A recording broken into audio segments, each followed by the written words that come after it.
C'est un marathon de 8 heures de torture qui attend cette jeune adolescente de 12 ans. Encore une sordide histoire de jalousie, et quand la jalousie s'en mêle, elle embrasse tout sur son passage. Aujourd'hui, la triste histoire de Chanda Scherer.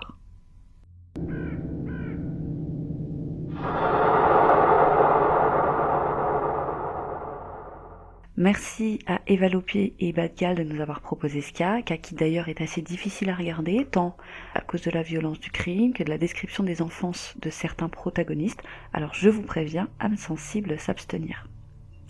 Chanda Renée Sharon est née le 6 juin 1979 dans le Kentucky.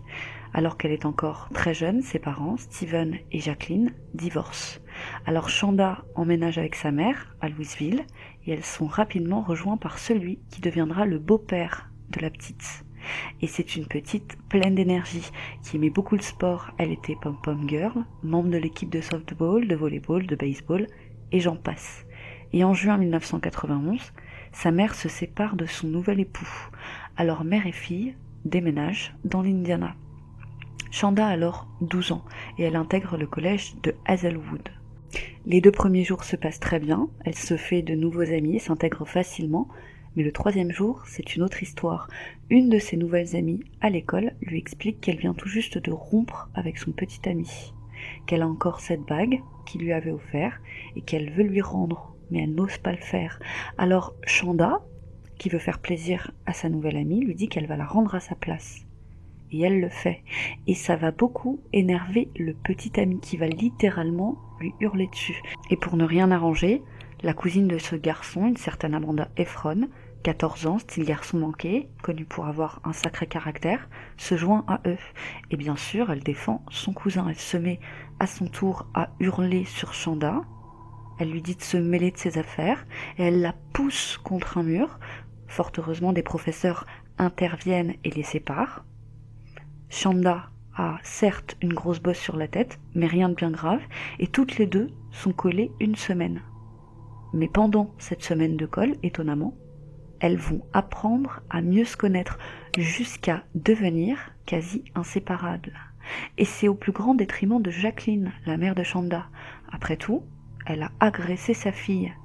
Mais Chanda défend son amie, elle lui explique qu'elle n'est pas comme ça d'habitude, qu'elle a juste défendu son cousin, et qu'elle est vraiment gentille en réalité. Et même si ça ne l'enchante pas, tout ce qui compte finalement pour Jacqueline, c'est le bonheur de sa fille, alors elle accepte. Et les 2 amies se rapprochent de plus en plus, et Amanda se confie. Elle vit une relation difficile avec une fille plus âgée, une certaine Melinda Lovelace, âgée de 16 ans. Et l'histoire de cette Melinda Lovelace est déchirante. Elle vient d'une famille dysfonctionnelle. C'est surtout le père qui pose problème, un certain Larry. Il avait imposé une relation libre à sa femme, Marjorie. Il la prêtait même à ses collègues, la forçait à faire des orgies. Elle avait même d'ailleurs une fois tenté de se suicider après l'une d'elles, tellement elle en était dégoûtée. Elle avait même été violée une fois devant leurs 3 filles parce qu'elle refusait de faire l'amour avec lui. Une autre fois, elle avait atterri aux urgences, elle avait été gravement tabassée parce qu'elle avait osé refuser d'ouvrir la porte à son mari parce qu'il avait ramené 2 femmes d'un bar pour qu'ils passent la nuit ensemble. Et quand il recevait sa paye, il allait directement la dilapider en arme à feu, accessoires pour sa voiture ou encore alcool. Et ses enfants étaient alors souvent laissés sans manger. Ils étaient affamés pendant de longues périodes. Et tout ça sans compter les gros soupçons de pédophilie qui planent au-dessus de lui. On ne connaît pas la nature exacte de ces abus parce que chacune de ces 3 filles a une version différente. L'une d'elles raconte cette fois où il a aligné les 3 sœurs dans le garage et où il les a violées tour à tour les unes devant les autres. Marjorie, la mère, elle, affirmera qu'il a abusé sexuellement de ses 3 filles, et ce, depuis leur plus jeune âge. Elle explique qu'alors qu'elles n'étaient encore que des bébés, il faisait déjà des choses inappropriées quand il leur changeait les couches. Et les 2 sœurs aînées de Melinda affirmeront avoir été violées toute leur enfance, bien que Melinda, elle, ait toujours nié, même si elle a tout de même admis que son père venait régulièrement dormir dans son lit, et ce, jusqu'à son départ quand elle a eu 14 ans. Mais Marjorie, la mère de Melinda, affirmera avoir surpris à de nombreuses reprises son époux en train d'épier ses filles de manière inappropriée. Il se cachait, par exemple, alors qu'elle se changeait, et en novembre 1990, alors que Marjorie surprend une énième fois son époux en train d'épier Melinda alors qu'elle était avec une amie, elle se jette sur lui et l'attaque avec un couteau avant de tenter de se suicider à son tour. Larry est hospitalisé et il demande le divorce à sa sortie. Le couple se sépare et Larry déménage en Floride où il se remarie. Et même s'il garde contact avec Melinda à l'occasion par courrier, eh bien il cessera brutalement de lui écrire. Il semble qu'il a tourné la page. Et Melinda est inconsolable et d'ailleurs elle lui en voudra toute sa vie. Précisons tout de même la profession de ce Larry, il est prédicateur dans une église baptiste et même s'il fait le gros dur, eh bien il aime porter des dessous féminins sous ses vêtements et se maquiller en cachette. Et pour en revenir à notre histoire, c'est au moment de son départ que Melinda est sortie avec Amanda. Et ça, la mère de Melinda ne le supporte pas. Elle ne lui a plus parlé pendant un moment, et quand elle lui a adressé la parole, c'était pour l'insulter. Mais elle a fini tout de même par accepter que Melinda soit gay. Et vous imaginez bien qu'avec une enfance pareille, Melinda ne va pas très bien.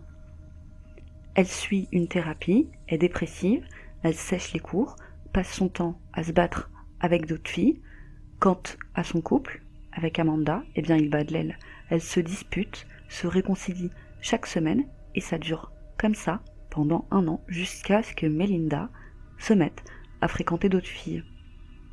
Et c'est à cette période exactement que la petite Shanda a été transférée dans l'établissement d'Amanda. D'ailleurs, Shanda et Amanda entament à leur tour une relation, alors même que Shanda n'avait jusqu'alors été attirée que par des garçons, et en octobre 1991, Amanda demande à Shanda d'être sa cavalière au bal de l'école. Shanda accepte, et c'est ensemble qu'elles se rendent au bal, où tout se passe pour le mieux, jusqu'en fin de soirée, moment où Melinda, furieuse et jalouse, se précipite sur Shanda, et elle la prévient. Si elle ne se tient pas éloignée d'Amanda, eh bien elle va le payer très cher. Mais ça n'empêche pas Shanda et Amanda de poursuivre leur relation. Et c'est à peu près à cette période que la famille de Shanda remarque un changement dans son comportement, sans compter que ses notes s'effondrent. Amanda avait pourtant appris à Shanda à imiter la signature de sa mère afin qu'elle puisse signer ses propres bulletins. Mais la mère de Shanda n'est pas dupe. Il est clair pour elle qu'Amanda a une très mauvaise influence sur sa fille, donc elle lui interdit de la voir. Mais bien sûr, comme la plupart des enfants l'auraient fait, Shanda n'écoute pas sa mère et continue à voir Amanda en cachette. Mais ça ne dure pas longtemps. Un jour, alors que la mère de Shanda vérifiait le courrier, elle trouve une lettre d'amour que Shanda avait envoyée à Amanda. Elle l'avait postée, mais elle avait oublié de mettre un timbre. Alors le courrier lui avait été donc retourné. Et quand la mère lit la lettre, en plus d'apprendre qu'elles sont toujours en contact, il est clair, au vu de ce qu'il y a écrit, que Shanda et Amanda ont des relations intimes. Et ça met la mère dans une rage folle. Elle pense qu'Amanda manipule sa fille, qui n'a, je vous le rappelle, que 12 ans, sans compter qu'à ses yeux, sa fille est trop jeune pour avoir des relations sexuelles. Elle décide donc de changer Shanda d'école, et elle ne veut plus que sa fille continue à fréquenter cette Amanda. Et Shanda se plaît plutôt bien dans cette nouvelle école. Ses notes remontent et elle se fait plein de nouveaux amis. Elle fait des essais pour intégrer l'équipe de Pom Pom Girl, et tout ça pour le plus grand bonheur de sa mère, qui a l'impression de retrouver sa fille d'avant le déménagement. Amanda, de son côté, tente de garder contact avec Shanda. Elle lui écrit des lettres d'amour, mais Shanda est très occupée avec sa nouvelle vie, et cette fois, elle est décidée à écouter sa mère.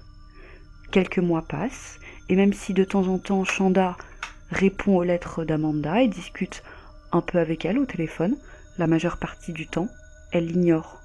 Et Amanda la harcèle de plus belle. Elle lui écrit constamment, l'appelle tout le temps, et finalement Shanda en a assez. Elle s'en plaindra d'ailleurs à une amie. Elle aimerait qu'Amanda la laisse tranquille. Et ça dure comme ça un certain temps. Jusqu'à cette soirée de novembre. Alors que son père dort à l'étage, Chanda regarde la télé dans le salon, quand ça sonne à la porte. Elle l'ouvre, et surprise, il y a 2 jeunes filles en face d'elle, à peu près de son âge. Mais elle ne connaît ni l'une ni l'autre. Les 2 filles lui disent qu'elles sont des amies d'Amanda, et qu'elles sont là parce qu'Amanda aimerait lui parler. Elle lui manque, et elle veut juste avoir une discussion avec elle. Et comme ça fait des mois que Chanda n'a pas vu Amanda, elle accepte.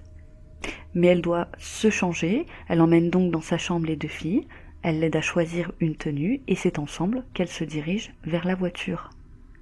Et Chanda voit une autre fille au volant, et elle ne la connaît pas non plus. Elle se dit que c'est probablement une amie d'Amanda, même si elle trouve bizarre de ne pas voir Amanda dans la voiture. Et c'est ainsi qu'elle va s'asseoir sur le siège passager, sans savoir celle qui est cachée derrière, avec un couteau, et sans se douter une seconde du piège qui vient de se refermer sur elle.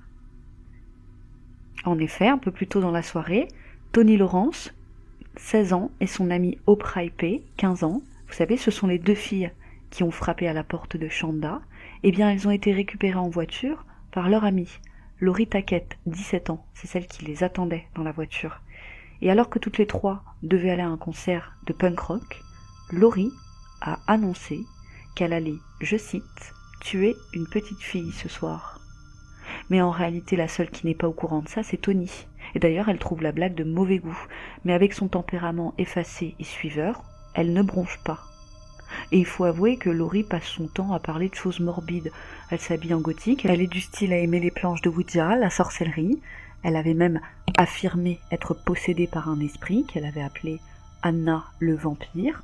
Ajoutez à cela qu'elle est gravement dépressive. Elle a des hallucinations, s'automutile et avait été diagnostiquée borderline, sans parler de ses tentatives de suicide qu'elle faisait parfois devant ses amis. Alors, quand Tony entend que Laurie va tuer quelqu'un, elle se dit qu'elle divague une fois de plus. Mais Laurie continue. Celle qui veut tuer quelqu'un, c'est son amie à elle et Hope. D'ailleurs que Tony ne connaît pas. Une certaine Melinda Lovelace. Elles vont donc toutes les 3 chez Melinda. Elles se changent chez elle en empruntant les vêtements de Melinda. Et c'est à ce moment que Melinda leur montre le couteau qu'elle compte utiliser pour effrayer sa victime. Et elle dit aux 3 autres filles qu'elle veut juste l'effrayer, mais pas la tuer. Elle veut, je cite, lui donner une bonne leçon. Donc toutes les 4 retournent à la voiture et mettent au point un plan. Et ce plan, vous le connaissez. Melinda se cachera à l'arrière, Laurie attendra dans la voiture, et Tony et Hope iront frapper à la porte. Et quand Chanda pénètre dans la voiture, Melinda l'attrape sauvagement par les cheveux. Elle sort un couteau et lui met sous la gorge. Elle la traite de salope et lui ordonne de se taire. Elle maintiendra le couteau sous la gorge d'Amanda durant tout le trajet jusqu'au château de la sorcière. Le château de la sorcière est une maison abandonnée où les jeunes vont traîner de temps en temps. Et elle pose tout un tas de questions à Chanda. Est-ce qu'elle a couché avec Amanda? Est-ce qu'elles ont fait telle ou telle position? Et quand Melinda ne pose pas de questions, c'est Laurie qui prend le relais. La passionnée de sorcellerie, et fidèle à elle-même, elle raconte des légendes urbaines, notamment à propos du château de la sorcière. Elle croyait que 9 sorcières avaient été brûlées vivantes à l'intérieur. Et quand elles arrivent enfin au château de la sorcière, Melinda et Laurie traînent Chanda hors de la voiture. Elle la jette au sol pendant que Hope et Tony les regardent faire. Chanda les supplie de la laisser s'en aller. Elle explique qu'elle est désolée, mais au même moment, Laurie sort 2 cordes et elle entend une à Melinda. Et pendant que Melinda lui attache les chevilles, Laurie attache ses poignets. Et Melinda continue alors de torturer mentalement Chanda. Elle lui dit, par exemple, qu'elle a de beaux cheveux, et elle lui demande si elle serait toujours aussi belle si on les lui coupait. Laurie va ensuite chercher un t-shirt dans sa voiture sur lequel il y a un visage souriant avec une balle dans la tête. Laurie met alors le feu au t-shirt, mais ça n'amuse pas ses amis. Elle panique, ça pourrait attirer l'attention. Elle décide alors de changer d'endroit, donc elles traînent cette fois Chanda à l'intérieur de la voiture et reprennent la route. Et Chanda supplie à nouveau les filles de la ramener chez elle. Mais c'est seulement le début des tortures et des humiliations pour elle. Melinda va par exemple obliger Chanda à enlever son soutien-gorge pour le donner à Hope, qui lui donnera alors le sien pour qu'elle le porte. Bizarre.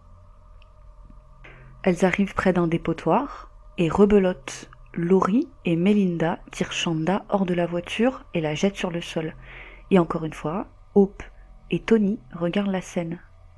Melinda et Laurie obligent Chanda à se déshabiller pendant que Melinda donne des coups de genoux au visage de la pauvre Chanda. Et comme Chanda a un appareil dentaire, elle se coupe à l'intérieur de la bouche et elle se met à saigner abondamment. Melinda prend alors le couteau qu'elle avait apporté et elle essaye de lui trancher la gorge. Mais il n'est pas assez aiguisé. Elle n'y arrive pas. Et Hope et Tony maintiennent ensuite Chanda au sol, pendant que Laurie et Melinda la poignardent à la poitrine à plusieurs reprises. Ensuite, Laurie et Melinda ordonnent à Hope et Tony de retourner à l'intérieur du véhicule, pendant qu'elles étranglent Chanda jusqu'à ce qu'elle perde connaissance, à la suite de quoi elles mettent le corps dans le coffre de la voiture, et elles annoncent aux autres filles que Chanda est morte. Les filles conduisent alors jusque chez Laurie pour aller boire un verre et se nettoyer car elles étaient couvertes de sang, quand elles entendent des cris émanant de la voiture. C'est Chanda, elle n'est pas morte. Alors Laurie, sans attendre, se rue vers la voiture, un couteau à la main, et elle poignarde Chanda à de nombreuses reprises avant de retourner dans la maison. Et couverte de sang, elle va se nettoyer, toujours fidèle à elle-même. Elle juge que c'est le moment idéal pour lire l'avenir à ses amis. Elle va donc chercher ses runes et s'exécute. Ensuite, comme Laurie pense que Chanda n'est peut-être pas morte, elle décide que Hope et Tony resteraient chez elle, pendant qu'elle et Melinda conduiraient plusieurs heures jusqu'à ce que Chanda finisse par mourir.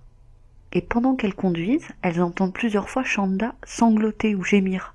Alors c'est plusieurs fois qu'elles arrêtent la voiture pour ouvrir le coffre et frapper la malheureuse avec un démonte-pneus. Et à chaque fois, elle pense qu'elle est morte. Elle convulsera même une fois. Mais non, elle ne meurt pas, alors rebelote encore et encore. Et c'est sordide car une de ces fois, alors qu'elles avaient ouvert le coffre, Chanda s'était levée. Ses yeux s'étaient alors révulsés, elle respirait, mais était incapable de parler. Et elles l'ont donc frappée avec le démonte-pneus.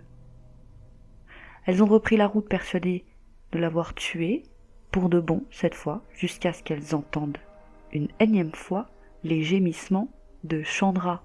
Et elles rouleront ainsi des heures jusqu'au lever du soleil, et puis elles en ont marre. Elles décident de retourner chez Laurie pour se nettoyer, et Hope leur demande si Chanda est enfin morte, et surtout si elle s'était débarrassée du corps. Et Laurie, hilarde, lui raconte toutes les tortures qu'elle a infligées à la pauvre Chandra, qui, je le rappelle, est en train d'agoniser dans la voiture. Et ça réveille sa mère, qui dormait à l'étage, et elle est furieuse. Elle ne comprend pas pourquoi sa fille a emmené des amis à la maison à cette heure, et elle exige de sa fille qu'elle les raccompagne chez elle. Donc, le petit groupe retourne à la voiture, direction une station essence. Elles remplissent le réservoir de la voiture et achètent une bouteille de Pepsi qu'elles remplissent également d'essence. Elles reprennent la route, direction une région boisée. Tony reste dans la voiture pendant que Melinda, Laurie et Hope en sortent, et elles n'en ont pas fini avec Chanda. Elles ouvrent le coffre et Hope attrape une bouteille de Windex, un nettoyant pour vitres, et elle en pulvérise sur le visage de Chanda, et tout particulièrement sur ses blessures. Et en le faisant, elle dit « Tu n'as plus l'air aussi jolie qu'avant ». Les trois filles enroulent alors Chanda dans une couverture rouge et la transportent dans un carré d'herbe entre la route et le bois. Elles renversent la moitié de la bouteille de Pepsi remplie d'essence sur le corps de Chanda. Laurie allume une allumette et met feu à son corps. Et c'est ainsi qu'elles repartent en voiture. Mais après quelques minutes, Melinda devient parano et elle se demande si Chanda est vraiment morte. Alors le groupe fait demi-tour. Melinda sort de la voiture avec des allumettes et la bouteille d'essence et elle verse ce qui en reste sur Chanda et met à nouveau le feu. Et c'est encore une fois qu'elles repartent pour cette fois ne plus revenir. Et elles ont accompli leur mission. Chanda, après 8 heures de torture, vient de mourir à 9 heures du matin, le 11 janvier 1992, à l'âge de 12 ans. Et ses derniers mots ont été « maman ». Mais ça n'empêche pas les 3 filles d'avoir un petit creux. Elles vont donc prendre un petit déjeuner au McDo, et l'une d'elles se permet même une blague. Elle trouve que la saucisse qu'elle est en train de manger ressemble au corps de Chanda. Quand elles finissent, Tony et Hope sont déposées chacune chez elles, alors que Melinda et Laurie vont chez Laurie. Et à peine arrivée, Melinda appelle son ex, Amanda, pour lui raconter ce qu'elle a fait. Mais Amanda n'y croit pas. Et Melinda, indépendamment de tout ça, lui propose de se voir un peu plus tard dans la journée. Et Amanda accepte. Entre-temps, Melinda et Laurie partent voir une amie, une certaine Crystal, et elles ne trouvent rien de mieux à faire que de lui parler du meurtre. Mais Crystal, elle aussi, n'y croit pas. Et ça ennuie sérieusement les 2 filles. Alors elles partent toutes les 3 chercher Amanda, et elle leur montre le coffre. Et il est couvert de sang. Et il y a même des traces de mains ensanglantées. Amanda est horrifiée. Elle demande à ce qu'on la ramène immédiatement chez elle. Et elle ne veut ni regarder, ni même en parler.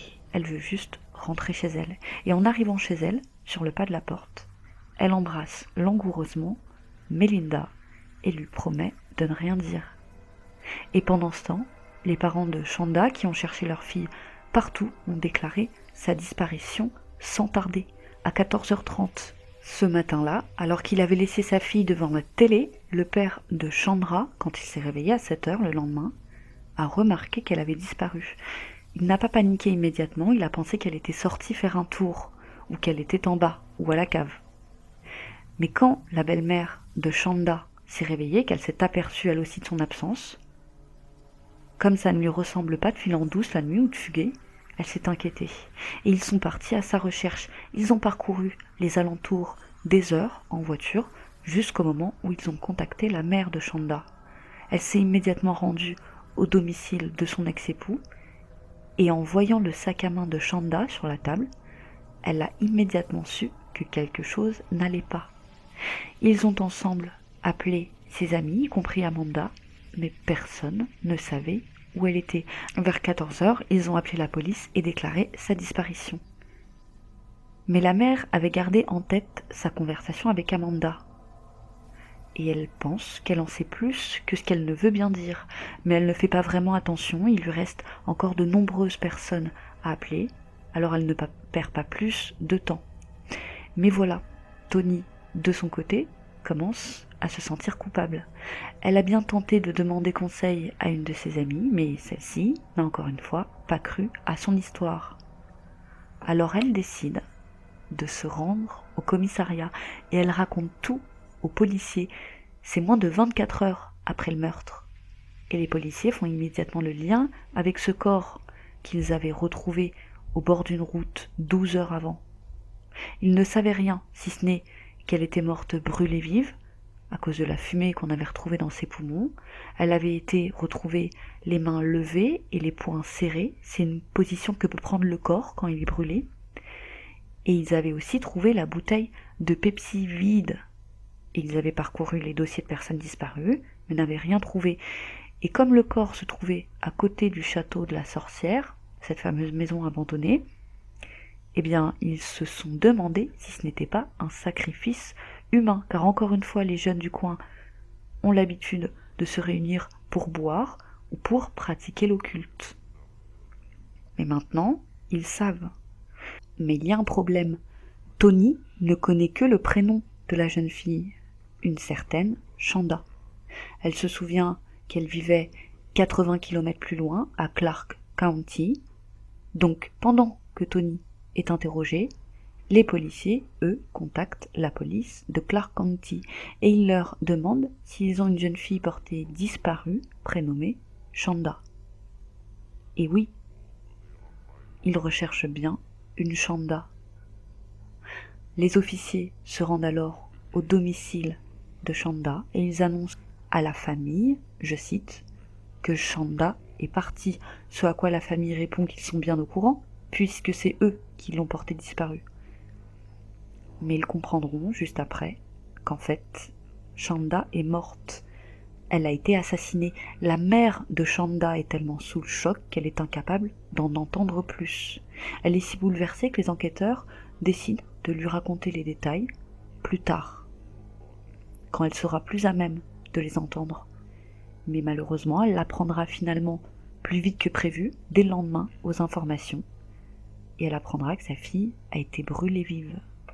Et c'est ainsi que Hope et Tony, 15 ans, ainsi que Laurie, 16 ans, et Melinda, 17 ans, sont arrêtés et inculpés du meurtre de Chanda Sharer. Et face à l'horreur du crime, il est décidé qu'elles seront jugées comme des adultes, en dépit de leur jeune âge. Elles sont donc éligibles à la peine de mort. Tony d'abord. C'est elle qui a le moins participé. Elle racontera sa vie de misère, victime de viol par le passé, ce qui l'a plongée dans une sévère dépression. Elle s'auto-mutilait et avait tenté de se suicider à de très nombreuses reprises. Elle était peureuse et timide et encore une fois restait en retrait. C'est une suiveuse et il a été établi qu'elle a juste assisté au crime et de ce fait, elle ne risque pas la peine de mort. Mais la justice estime qu'elle n'est pas tout à fait innocente pour autant. Elle n'aura pas d'autre choix que de plaider coupable de séquestration pour tenter de minimiser sa peine. Peine qui sera de 20 ans de prison sans période de sûreté.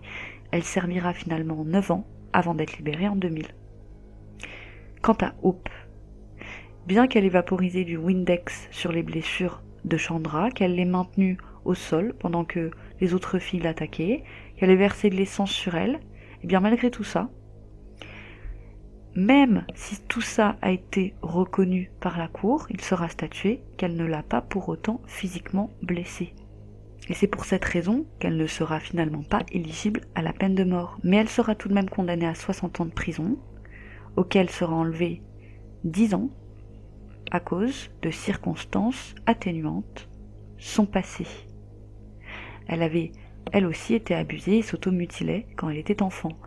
Donc c'est 5 ans pour Hope, mais elle fera appel de la décision et sa peine sera réduite à 35 ans.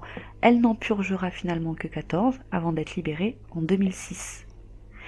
Quant à Laurie et Melinda, pour éviter la peine de mort, elles plaideront coupables du meurtre et seront toutes les deux condamnées à 60 ans de prison. Pendant son incarcération, Melinda a commencé à entraîner des chiots afin qu'ils puissent aider des personnes handicapées. Et en 2012, la mère de Chanda a fait don d'un chien à Melinda pour qu'elle puisse l'entraîner au nom de Chanda. Et bien qu'elle ait été fortement critiquée pour ça, la mère dira que c'est son choix et sa façon à elle de gérer son deuil. Elle dira même « Je connais ma fille » et elle aurait voulu que quelque chose de positif ressorte de tout ça. Laurie sera libérée en janvier 2018 après avoir servi 26 ans de sa sentence et Melinda Lovelace sera libérée en septembre 2009 après avoir purgé 27 ans de sa peine.